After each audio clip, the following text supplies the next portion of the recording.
जयशंकर का कनाडा पर प्रहार, कहा मौजूदा हालात के लिए सिर्फ ट्रूडो सरकार है जिम्मेदार।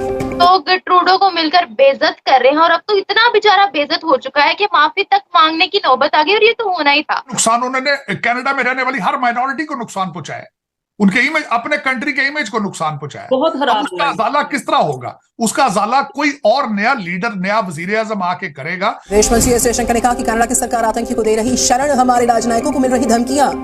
सो कनाडा का अगर इंडिया के साथ डिप्लोमेटिक मसला है तो इंडिया डजंट मैटर कि उसको जनाब आप दीवार से लगा दें for the sake of Canada. No बेटा, तुम्हारी बेइज्जती शुरू हुई है अभी तो तुम्हें और बहुत जलील होना है, बहुत रुसवा होना है अभी, और तुम्हें मारेंगे कम बेटा, घसीटेंगे ज्यादा। तुम देख लेना, तुम्हारी बेइज्जती होगी हर जगह तुम जाओगे तुम्हारी बेइज्जती होगी। तुम देख लेना, ऑलरेडी तुम्हारी शुरू हो गई थी G20 में। जो अभी कनाडा के प्राइम मिनिस्टर हैं, आपको लगता है जितनी मुश्किलात उनकी इंटरनेशनल लेवल पे बढ़ती जा रही हैं, इवन अपने कंट्री में उन्हें जो है वो क्रिटिसिज्म का सामना करना पड़ रहा है, क्या वो कुछ हल की तरफ आएंगे? क्या वो माफी की तरफ आएंगे, अपनी गलती को मानेंगे और हालात को बेहतर करने की तरफ आएंगे? वो कनाडा को भी ये कहा जा रहा हो कि आप भी जरा जो है हाथ हौला रखें, या फिर ये कि आप भी देखें कि आपने ताल्लुकात रखने हैं, बिल्कुल खत्म करने हैं, या किस तरह लेकर चलना है। अल्टीमेटली ट्रूडो साहब को अक्ल आई, वेस्ट ने भी ये समझाया कि ये इतना छोटा कॉज है कि उसके लिए जो वर्ल्ड की आने वाली पावर है, राइजिंग पावर है, उसको हम डिसअपॉइंट नहीं कर सकते, इंडिया को फिर से हम लेट डाउन नहीं कर सकते। अब बब्बर शेर निकला पाकिस्तानी, यानी कि पहले बना बब्बर शेर, मार खाई, अब बिल्ली की तरह कूं करके कोने में बैठा हुआ है। या पेंटागन ने ट्रूडो के मुंह पे तमाचा मारा कि भाई अगर हमें कनाडा और भारत में से किसी को चूज करने का मौका मिले तो हम हमेशा भारत के साथ जाएंगे, और कनाडा को तो डालो भाई ग्रे लिस्ट में, ब्लैक लिस्ट में। ये है क्या? ये है ये किस तरह के एलिगेशंस लगा रही है? कनाडा इंपॉर्टेंट है ही नहीं दुनिया के लिए, वो नहीं हुआ रेज, वो इशू नहीं हुआ रेज, क्योंकि तुम भी पाकिस्तान की तरह हो।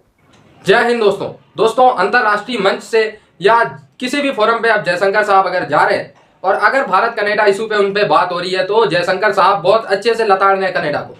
दोस्तों, अभी रिसेंटली कनाडा के जो प्रधानमंत्री हैं जस्टिन ट्रूडो, उन्होंने एक स्लाइटली माफीनामा तक भी मांग लिया भारत से। उन्होंने कहा हम भारत से मित्रता के लिए प्रतिबद्ध हैं, लेकिन ऐसे मित्रता के लिए प्रतिबद्ध होने से भारत माफ नहीं कर देगा तुम्हें। दोस्तों, जयशंकर साहब ने साफ कह दिया कि जो हमारे दूतावास है उसमें अब हमारे जो डिप्लोमेट्स हैं वो जाने से डरते हैं, यानी डरते इस सेंस में है कि खालिस्तानी आतंकवादियों को कनाडा पनाह देता है और उनको भारतीय दूतावास पे हमले करने के लिए रोकता भी नहीं है, इसलिए डरते हैं और हमें वहां पे जाना सेफ नहीं है। हमारे जो डिप्लोमेट्स हैं वो कनाडा में सेफ महसूस नहीं कर रहे।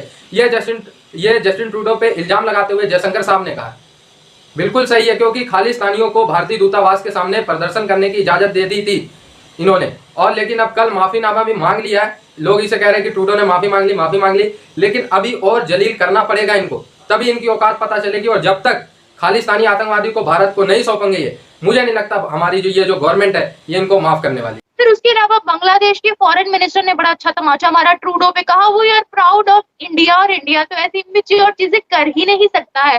तो जब दुनिया भर से उनको थप्पड़ पड़े हैं, जब दुनिया भर से उनको ये देखने को मिला है कि भाई अब कनाडा की बात की कोई वैल्यू नहीं है, और कनाडा के पास वैसे भी प्रूफ नहीं था, अगर होता तो वो दिखा देते, अपना इस एलिगेशन को साबित कर देते कि हाँ भाई हम लोगों ने जो 5वीं बड़ी कुव्वत के बारे में बात बोली है वो ये रहे प्रूफ, आप लोग देखो हम सच्चे हैं। इतना सच्चा होता तो सबूत मिल जाता, खैर उनके पास कोई प्रूफ नहीं थे और दुनिया भर से लानतें उनको मिल रही थी। तो अब एक कंट्री कितना और बर्दाश्त कर सकती है? ट्रूडो की हुकूमत जाने पर आ गई थी। अभी मैं सिखों की बात नहीं करूंगी, सिख कम्युनिटी की बात नहीं करूंगी जो कनाडा में है, मैं बात करती हूँ ओरिजिनल कैनेडियंस की, जो कैनेडियंस जो सिटीजन है कनाडा के। तो खुद बाहर निकलते हैं, ट्रूडो के लिए प्रोटेस्ट करते हैं और बोलते हैं कि अगर तुम इंडिया पर कोई एलिगेशन लगा रहे हो तो भाई सबूत दो। और जो ट्रूडो बोल रहे थे कि यहाँ से तो हम इंडियंस की छुट्टी करेंगे, तो कैनेडियंस बोलते हैं कि भाई अगर इंडियंस की छुट्टी करोगे तो किसको बुलाओगे? पाकिस्तानियों को बुलाओगे जो यहाँ पर बम धमाके करेंगे। ऐसा कैनेडियन का बोलना है about India and about Pakistan. और ट्रूडो की खुद की औकात क्या है? ट्रूडो की पहले भी हुकूमत जा चुकी है, कैनेडियंस उसको खुद पसंद नहीं करते, उसको तो ये नहीं पता होता कि वो बोल क्या रहा है, उसने करना क्या है कि we are very serious about our ties with India. हम बड़े सीरियस हैं। किसी ने सवाल पूछ लिया भाई साहब से कि एक बात बताइए जस्टिन जी, कि इंडिया को तो आपने ये सब बोल दिया है, अभी आपका इतना बड़ा मामला चल रहा है अभी इंडिया के साथ, तू मैं दोनों तरफ से चल रही है, आपको क्या लगता है कि आपको ऐसा करना चाहिए था और इसके नताइज क्या होंगे, इसके नतीजे क्या होंगे? तो जस्टिन ट्रूडो नहीं, भारत के साथ तो फ्रेंडशिप हमारी बड़ी प्रायोरिटी है भाई, हम उसके साथ बड़े अच्छे रिलेशनशिप रखना चाहते। अच्छा, ये जस्टिन ट्रूडो भी चोर किस्म का आदमी है, चोट्टा एकदम। मैं बताता हूं क्यों। आप अगर हमारे साथ दोस्ती रखना चाहते, ठीक है, तो हम ये नहीं कह रहे कि अगर बाय द वे, जबकि इंडिया ने साफ मना कर दिया है कि हमने निज्जर को नहीं मरवाया, अगर चलिए आपको ऐसा लग भी रहा था कि भारत ने करवाया है, आपको लग रहा था, ये एक तो होता है इल्जाम लगाना, ठीक है, आपने इल्जाम लगाया, चलो ठीक है, आपका हक है, आपने इल्जाम लगाया, आपने पार्लियामेंट के फ्लोर पे इल्जाम लगाया अपनी, उससे हमारा कोई लेना देना नहीं। आप गली में खड़े होकर इल्जाम लगा देते हैं क्योंकि आपने अपनी पार्लियामेंट को तो गली बना दिया है। एक तो आपने अपनी पार्लियामेंट के फ्लोर पे झूठ बोला भारत के खिलाफ, दूसरा आपने वो नाज़ी को, जो आपका नाज़ी वॉर क्रिमिनल था, उसको आपने बोला कि कनाडा का हीरो है, वो यूक्रेन का हीरो है, आपने उसको ऑनर करा। तो भाई आपके तो पार्लियामेंट में खेल ही ऐसे होते हैं, आपके पार्लियामेंट में कांड ही ऐसे होते हैं। G20 में कोई रिप्रेजेंटेशन नहीं थी कनाडा की, और पर्सनली मुझे ये लग रहा है कि जितनी सक्सेसफुल G20 गई है और जितनी फारिग कनाडा के बीच में रिप्रेजेंटेशन थी, जस्टिन ट्रूडो तो कहीं नजर आ ही नहीं रहे थे। इतनी गंदी उनकी जिसको कह ले लीडरशिप रही है G20 के अंदर, और वो दुनिया भर के अखबारों में यही था कि भाई G20 में कनाडा की रिप्रेजेंटेशन क्या थी, जस्टिन ट्रूडो कहाँ थे। तो मुझे लगता है कि उन्होंने इस चीज का बदला लेने के लिए भारत पर ये एलिगेशंस लगाए हैं। अच्छा, अब मजे की बात आप देखिए, कनाडा में जो सिख मौजूद है वो खुद खालिस्तान के पोस्टर्स फाड़ रहे हैं, वहां पर उतार रहे हैं। ये प्रॉपर वीडियो है और मैं देखकर बड़ी हैरान हुई थी कि इससे बड़ा फेलियर ट्रूडो के लिए क्या होगा कि खालिस्तान की मूवमेंट जो है वो कनाडा में बहुत ज्यादा है। अब भारत की बात करते हैं तो भारत में ये मूवमेंट नहीं है, क्योंकि भारत के सिख कम्युनिटी जो है वो ऑलरेडी बहुत खुश है भारत के साथ। कनाडा में सबसे ज्यादा सेकंड लार्जेस्ट मेजोरिटी जो है वो सिख कम्युनिटी की, वो कनाडा में है। अभी वही लोग खड़े होकर पोस्टर फाड़ रहे हैं, तो मेरा ख्याल है इससे बड़ा सबूत तो भारत की सच्चाई का और कोई मुल्क दे भी नहीं सकता कि सिख कम्युनिटी खुद खड़ी होकर भारत का साथ दे रही है। तो जस्टिन ट्रूडो की मुझे नहीं लगता है कि उनको कोई प्राइम मिनिस्टर मानने भी वाला है। वैसे तो उनको कोई प्राइम मिनिस्टर मानता नहीं, उसकी बात की कोई औकात नहीं। नेशनल असेंबली में जाके बात करेंगे, वो तो पार्लियामेंट में जाएंगे, वहां जाके प्रूफ दिखाएंगे जहां पूरी दुनिया प्रूफ को देखेगी। तो मैंने बोला कि अभी तो इतने हफ्ते हो गए हैं, महीना होने को आया है, तो प्रूफ कहाँ है? स्टिल प्रूफ तो नजर नहीं आ रहे। तो उन्होंने बोला दे देंगे, वो तो सिर्फ सस्पेंस क्रिएट कर रहे हैं, वो तो सिर्फ बताना चाह रहे हैं, पूरी दुनिया को अपना कॉन्फिडेंस बिल्ड करना चाह रहे हैं, दे देंगे प्रूफ, उसकी आप टेंशन ना ले। तो आप देखिए, एक वो कौम है जो विदाउट प्रूफ। तो हमें आपकी पार्लियामेंट से ज्यादा कोई उम्मीद है नहीं, कनाडा की पार्लियामेंट, लेकिन ये कहना कि भारत के साथ हम उम्मीद करते हैं अच्छे रिश्ते हों, ऐसे अच्छे रिश्ते होंगे? कम से कम प्रूफ तो दे देते भाई।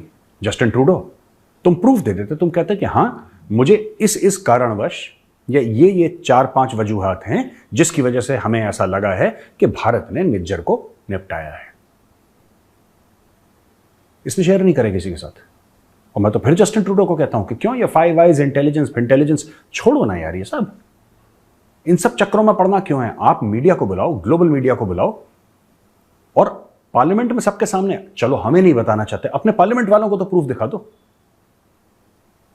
अपने पार्लियामेंट वालों को तो आपने कुछ लोगों को बुलाया। एक तो आपने ठगमीत को बुलाया, ये फोटो दिखाना जरा ठगमीत की भाई, ये आपने ठगमीत को बताया। इसको क्या समझ में आना है?